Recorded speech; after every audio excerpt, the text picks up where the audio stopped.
Welcome back to another edition of Pique, Ottawa's biggest art underground festival, brought to you by Debaser. This is Cybernetique, our virtual programming for you who can't be here in person. My name is Dominique, and I'm your host for tonight. I have with me here in the studio Evan and Mike from Indian Giver, which is an Indigenous-led hardcore band with artists from Toronto, Vancouver, and Montreal. Their music is as urgent as the issues still facing Indigenous communities across Turtle Island. Evan and Mike, thank you for being here. How are you guys doing? Good. Thank you so much. Thanks. So, before we get into the questions, would you mind telling us what do you do in the band and just go from there? Yeah, I sing and write lyrics. I play guitar and songwriting. Okay, that's great. So, your message is a powerful one. It's promoting reconciliation through reclamation. How does that translate into the music that you make? Well, it's really just comes always back to the message, and we're really adamant about expressing, the issues that are still going on. As you mentioned, like there's still so much that has to be done. Out of all the TRC calls, we've only met three of them as a country, so I think there's still a lot of work to be done. And we've played music together forever, and it's the only thing we know how to do. So it's just our vehicle of doing what we do. Okay, great. Do you have anything to add, Mike? I think that's pretty well said. Other than other than I suppose in some sense this is like kind of like indigenous futurism in a way. It's like moving art forms forward from an indigenous lens, trying to push the boundary as much as possible with what we can do with this kind of music and just the message, I guess. Much better answer, actually. That is a great way of putting it. You said something that just caught my attention. You said indigenous futurism. So when we're talking about the future, how do you imagine that from an indigenous lens, both as an individual and an artist? Big question. Sorry, set it up strong. Yeah, I don't know. It's just like we just have to push forward, right? It's like I think as like being a long line of storytellers and dreamers, this is really just kind of we're kind of bringing it back to basics, and um, having a future at all is a privilege because, as we all know, like it was the mandate of this country to eradicate us as people, our culture, and our history, right? So I think any future and any dreams, if we can communicate that and keep that energy alive as a band, as individuals and artists, then that's what indigenous futurism, at least to me, like, you know. Thank you. I guess for me, it's like I have a bit of a unique experience as well as being half white, half indigenous. And in some sense, like the future for me is about reconnection, right? It's about reclamation of a culture that I was willfully separated from. And so I kind of see that as I don't know if that's my duty or if it's what I want to make out of my life, the meaning I want to make. So um, whether we can bring that particular voice or lens into this project, we'll see. As in, I typically write the music, Evan writes the lyrics, but Hmm. it's certainly something that I keep top of mind or like present in my own life and work. So yeah. All right, thank you for sharing. So, punk, hardcore, and metal are genres that have been predominantly dominated by white artists for decades. So, I'm wondering how are you guys navigating these spaces? Well, it's funny. We used to play in a band together for a number of years, like all throughout our 20s. And, both of us being indigenous, it wasn't really something we ever talked about or acknowledged, but we traveled the world together and seen a lot of crazy shit, and it's just funny in all of those space and all those places. We never really ran into other indigenous people, or at least it wasn't like top of mind or wasn't present. And I thought when this band came together, the concept of this band started, it would be interesting to start taking up space. And it's been really incredible, actually, in just the few short years we've been doing this, to see all the like indigenous punk and hardcore coming up. And it's just a beautiful, amazing thing to be a part of.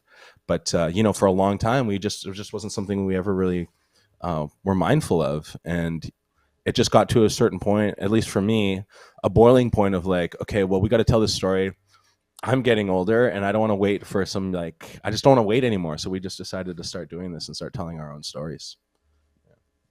It's been kind of my impression of this whole project as well. It's just kind of a way of making our own place within a genre that has kind of existed. So it's this simultaneous, I think, part of and contributing to like the genre of like metal and hardcore, but at the same time, it's carving out like our own place for it, and not even just for us by ourselves, but also as much as possible other people as well.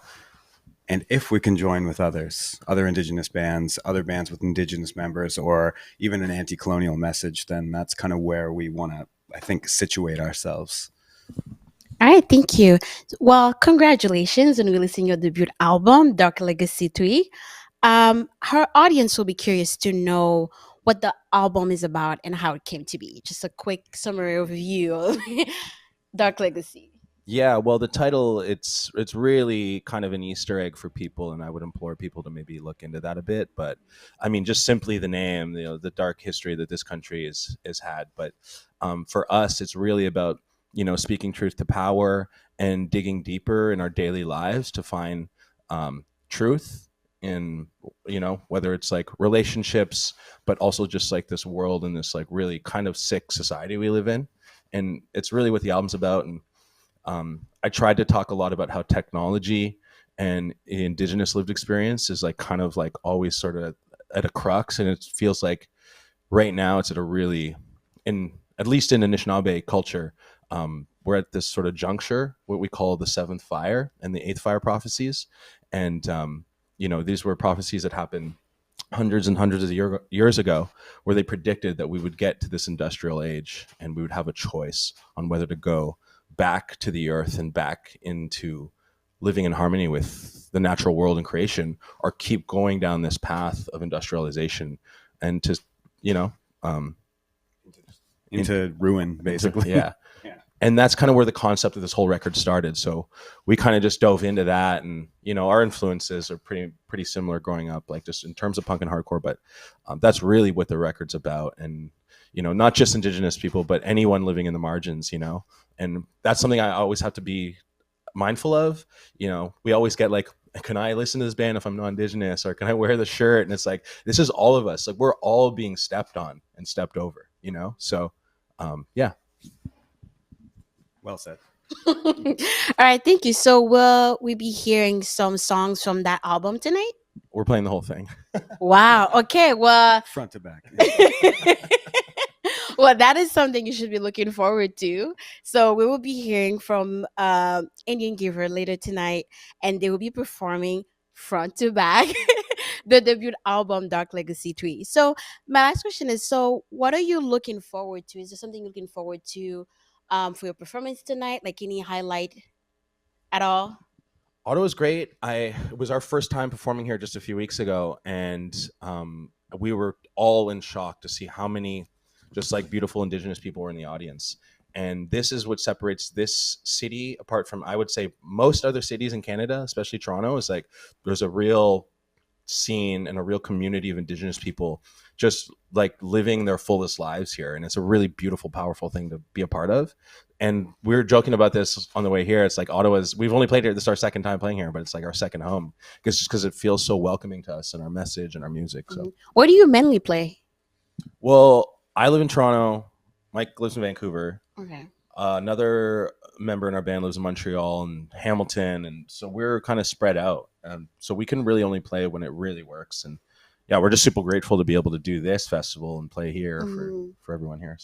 So I was like, I'm interested to know, like the behind the scenes, like putting together the performance for tonight. Like, how do artists put together a show or performance? Like, if you'd like to share a bit of that, that'd be great. Yeah, I mean, it's a little bit of an undertaking. A lot of what we do is kind of done digitally, I suppose. So maybe that's one of the ways that we're into the future with this stuff. But usually we practice when we can, if we're all in the same city. But essentially it starts with me writing, sending stuff over, demoing things, sending it over. And then we just find space to record and time to prepare. Yeah, it's just a lot of planning and like putting together those production elements. And everyone in this band, I feel like they're all my best friends, but they're all actually like the best musicians I know. So it's never a worry for me when you get in a room with people who you can trust to play and play well, but like actually be just like fully integrated into the music we're playing, it's never an issue, even though we don't get to do that, like practice and write as much as we'd probably like to. Mm-hmm. Yeah. So, and it's just a bit of a raw nerve. It's really cathartic for us, and I hope, at least for the audience, it's they can get some of that as well. So, Okay, that's so cool.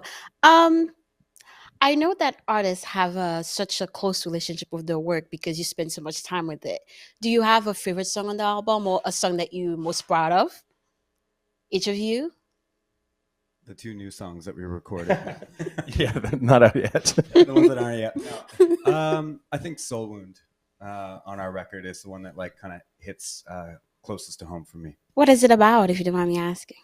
Well, the concept of a soul wound is actually, there's a Cree word for it, but essentially it just means like a generational wound, and it's a wound of the spirit, and it's one of these things that can get passed on, and this is something that's been a part of that lexicon for millennia, and we're talking about it now in terms of like intergenerational trauma, and this band's about intergenerational healing in a lot of ways. But lyrically, for me, I would also say that's probably one of my favorites to sing because it's very visceral, and we're really kind of talking about all the things we stand for, like in that song, So yeah, it's yeah, I would say that's also my favorite. Also, I think like we start the record with a song called "Give It Back," and again, like lyrically, I'm like super proud of that song because it really goes right to the point of what we're all about. Mm-hmm.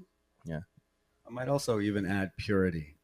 Yeah, we've for got sure. One of our dearest homies who actually raps on the song with Ase. And so, yeah, check him out. Yeah. We got this young MC. He's from Wikwemekong First Nation up in Northern Ontario, and yeah, he joined us on that song. He joins us on the road, like he's with us tonight, and it's just nice to have young, like Indigenous talent. Just yeah, it's incredible. So that's definitely maybe one of my favorite songs to play live. Okay, that's exciting, and I can't wait. Well, I don't think I'll be able to make it to see the performance, but I really hope the audience is able to take away the message of the album, of the songs, and just hear you guys out because the work sounds really amazing. Appreciate that. Thank you so much. Thank you. Of course. And so, with the band tonight, how many of you are playing? Because I know I'm just doing it with the two of you, but how many of you will be on the stage? Oh yeah, there's 5 of us in like the core group, and then Widase has been joining us like every time we've been playing recently. So there's like 6 of us on stage. Yeah. Okay. Perfect. So do you have, so for the people who cannot make it, who cannot be here tonight, and who maybe have not seen or heard of you guys, what would you say to the people watching from home, from anywhere in the world, about the band, about the message, about the music, if you could say anything? Just have an open mind and open heart and enjoy life, Yeah. That's what it's all about. It's about living the good life, and I think music is a very integral part to that for everybody. So yeah, that's it. Great advice. What about you, Mike? Come to one of our shows. Yeah, I don't know. It's kind of, that question is always an interesting one. Like what I say to the folks at home. I hope you're living a good life. Yeah. So do you guys have a date for our next show yet? You said come to the next show. Plug it in right now. We're actually queuing up a bunch of stuff in the new year. Nothing's like fully baked yet, but if people want to follow us, like we're on Instagram. It's just Indian Giver TIHC, which is an acronym for Turtle Island Hardcore. So people want to follow us there. That's like our main channel where people can keep up with us and everything we're doing. So, All right, thank you. Well, it has been such a pleasure speaking with both of you, and I really hope the performance goes great tonight. And again, those of you who are watching at home who cannot be here, you can follow Indian Giver on Instagram. You can find him on Spotify and anywhere you stream your music. that's right. Okay. All right, so it's been a great pleasure, and maybe I will speak soon some other time. I hope so. All right, thank Okay, you. thank you. Thank you. Appreciate it.